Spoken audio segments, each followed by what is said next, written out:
ആമേൻ ആമേൻ. യേശുവിൻ്റെ ഏറ്റവും പ്രിയമുള്ള കുഞ്ഞെ, സങ്കീർത്തനം 46 7 വാക്യം, സൈന്യങ്ങളുടെ കർത്താവ് നമ്മോടുകൂടെ ഉണ്ട്, യാക്കോബിൻ്റെ ദൈവം നമ്മുടെ അഭയമാണ്.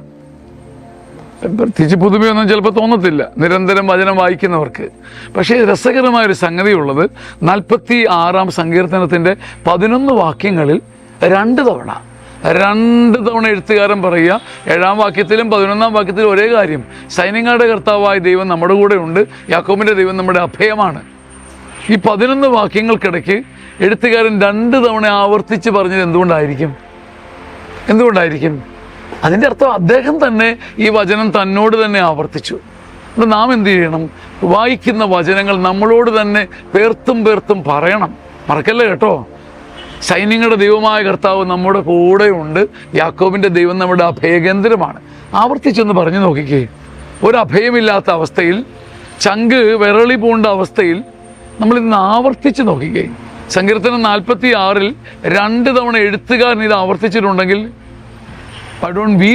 നമ്മളെന്തുകൊണ്ട് ആവർത്തിക്കാത്തത്? നമുക്ക് പറയാം, സൈന്യങ്ങളുടെ ദൈവമായ കർത്താവ് നമ്മുടെ കൂടെയുണ്ട്, യാക്കോബിൻ്റെ ദൈവം നമ്മുടെ അഭയമാണ്.